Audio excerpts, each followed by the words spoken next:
Bismillahirrahmanirrahim. Ve bihi nesta'in. Elhamdülillahi Rabbil alemin. Vessalatu vesselamu ala seyyidina Muhammedin ve ala alihi ve sahbihi ecma'in. In the name of Allah, the Merciful, the Compassionate, and from Him do we seek help. All praise be to Allah, the Sustainer of all the worlds, and blessings and peace be upon our Master Muhammad, and on all his family and companions. Brother, you wanted a few words of advice from me, so listen to a few truths included in 8 short stories, which, since you are a soldier, are in the form of comparisons of a military nature. I consider my own soul to need advice more than anyone, and at one time I addressed my soul at some length with 8 words inspired by 8 verses of the Quran from which I had benefited. Now I shall address my soul with these same words, but briefly and in the language of ordinary people. Whoever wishes may listen together with me. The first word, Bismillah, in the name of Allah, is the start of all things good. We too shall start with it.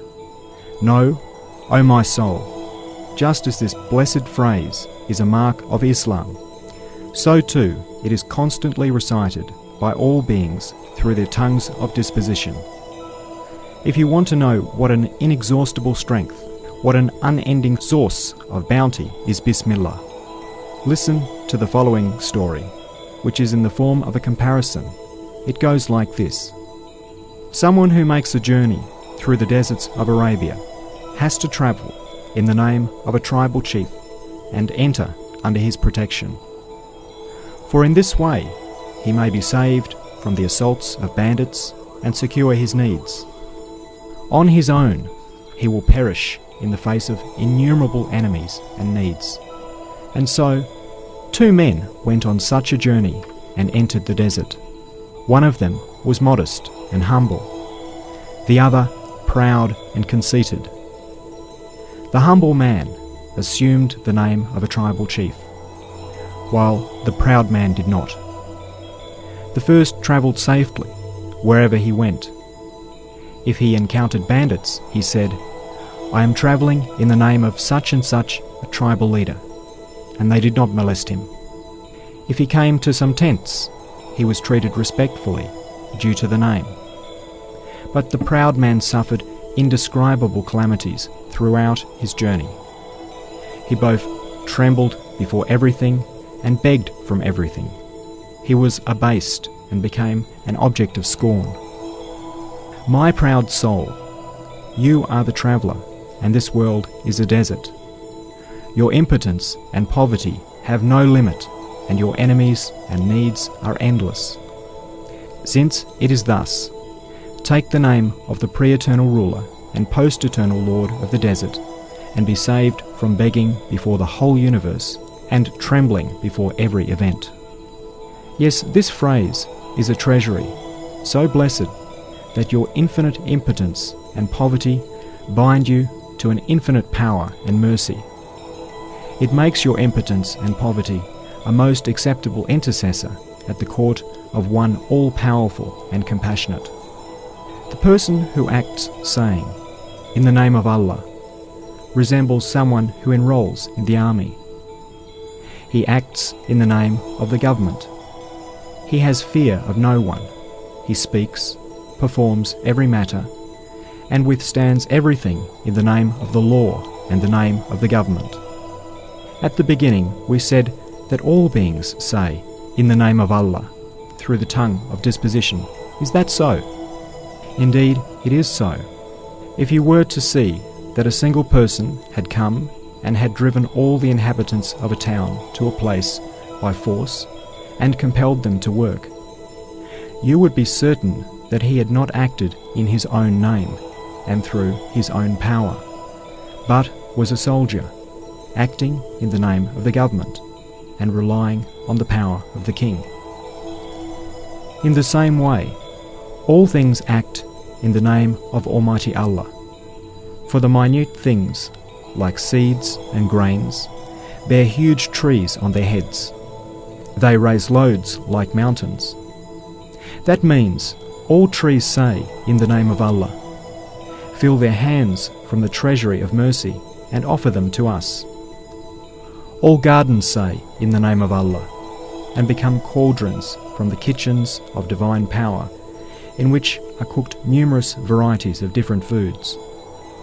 All blessed animals, like cows, camels, sheep, and goats say, in the name of Allah, and produce springs of milk from the abundance of mercy, offering us a most delicate and pure food, like the water of life, in the name of the Provider. The roots and rootlets, soft as silk, of plants, trees, and grasses say, in the name of Allah, and pierce and pass through hard rock and earth. Mentioning the name of Allah, the Most Merciful, everything becomes subjected to them. The roots spreading through hard rock and earth, and producing fruits as easily as the branches spread through the air and produce fruits, and the delicate green leaves retaining their moisture for months in the face of extreme heat, deal a slap in the mouths of naturalists, and jab a finger in their blind eyes, saying, even heat and hardness in which you most trust are under command.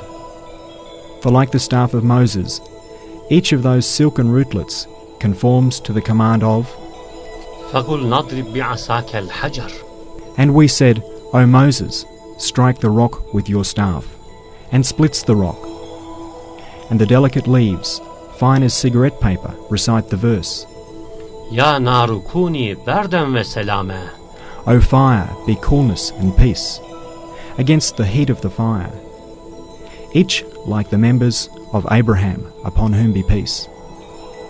Since all things say, in the name of Allah, and bearing Allah's bounties in Allah's name, give them to us, we too should say, in the name of Allah. We should give in the name of Allah, and take in the name of Allah.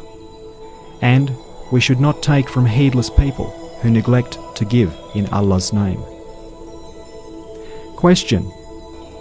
We give a price to people who are like tray bearers. So what price does Allah want, who is the true owner? The answer.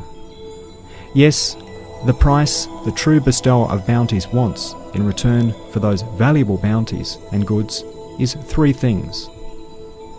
One is remembrance, another is thanks, and the other is reflection, saying, in the name of Allah at the start is remembrance, and all praise be to Allah at the end is thanks. And perceiving and thinking of those bounties, which are priceless wonders of art, being miracles of power of the unique and eternally besought one, and gifts of his mercy is reflection.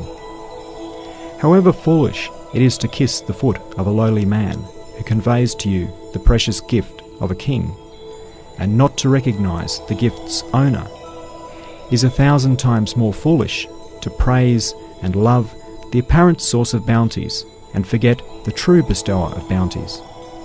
O my soul, if you do not wish to be foolish in that way, give in Allah's name, take in Allah's name, begin in Allah's name, and act in Allah's name. And that's the matter in a nutshell. The second station of the 14th flash. This, which has been included here because of its relevance, concerns 6 of the thousands of mysteries contained Bismillah ar-Rahman ar-Rahim. In the name of Allah, the Merciful, the Compassionate. Note, a bright light from In the name of Allah, the Merciful, the Compassionate, concerning divine mercy, appeared to my dull mind from afar. I wanted to record it for myself in the form of notes, and to hunt it down and capture it, and circumscribe the light with 20 to 30 mysteries. But unfortunately, I was not able to do this at the present time, and the 20 or 30 mysteries were reduced to 5 or 6. When I say, O man, I mean myself. But although this lesson is directed particularly to my own soul, I refer to it as the second station of the 14th flash for the approval of my meticulous brothers, in the hope that it may benefit those with whom I am connected spiritually and whose souls are more prudent than mine. This lesson looks to the heart more than the mind and regards spiritual pleasure rather than rational proofs. Bismillahir Rahmanir Rahim. قالت يا أيها الملأ إني ألقي إلي كتاب كريم إنه من سليمان وإنه بسم الله الرحمن الرحيم. In the name of Allah, the Merciful, the Compassionate. The Queen said, Ye chiefs, here is delivered to me a letter worthy of respect. It is from Solomon, and is as follows. In the name of Allah, the Merciful, the Compassionate. A number of mysteries will be mentioned in this station. First mystery. I saw one manifestation of, in the name of Allah, the Merciful, the Compassionate, as follows. On the face of the universe, the face of the earth, and the face of man are three stamps of dominicality, one within the other, each showing samples of the others. The first is the great stamp of Godhead, which is apparent in the mutual assistance, cooperation, and embracing and corresponding to one another of the beings in the totality of the universe. This looks to in the name of Allah. The second is the great stamp of divine mercifulness, which is apparent through the stamp of resemblance and proportion, order, harmony, favour, and compassion in the disposal, raising, and administration of plants and animals on the face of the earth. This looks to in the name of Allah, the Merciful. Then there is the exalted stamp of divine compassionateness, which is apparent through the subtleties of divine beneficence, fine points of divine clemency, and rays of divine compassion on the face of man's comprehensive nature. This looks to the compassionate in the name of Allah, the Merciful, the Compassionate. That is to say, in the name of Allah, the Merciful, the Compassionate, is the sacred title of the three stamps of divine oneness, which form a luminous line on the page of the world, and is a strong cord and shining filament. That is, through being revealed from above. The tip of, in the name of Allah, the Merciful, the Compassionate, rests on man, the fruit of the universe, the miniature copy of the world.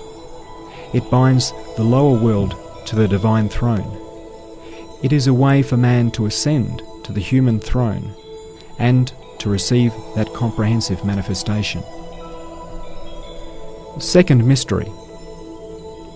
In order not to overwhelm minds by divine unity, which is apparent in the boundless multiplicity of creatures, the Quran of miraculous exposition constantly points out the manifestation of divine oneness within divine unity. For example, the sun encompasses numberless things with its light. In order to consider the sun itself within the totality of its light, a most extensive conceptual ability and comprehensive view are necessary. So lest the sun itself be forgotten, it is displayed in every shining object by means of its reflection. In accordance with the capacity of each, all shining objects display the sun's qualities, such as its light and heat, together with a manifestation of its essence.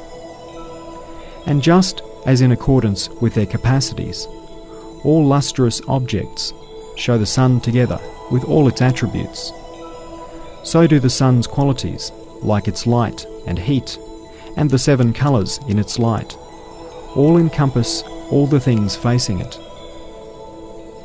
In the same way, وَلِلَّهِ الْمَثَلُ الْأَعْلَى, and Allah's is the highest similitude. But let there be no mistake in the comparison.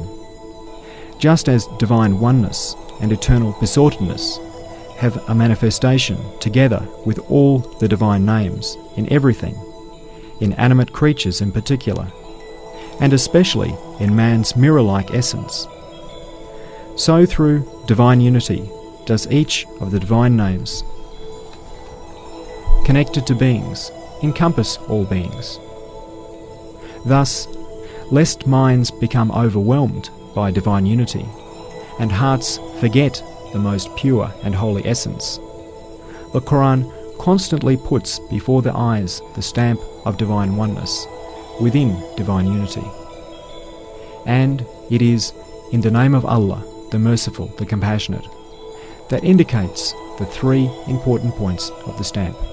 Subhaneke la ilme lena illa ma allamtana inneke entel alimul hakim. Glory be unto you.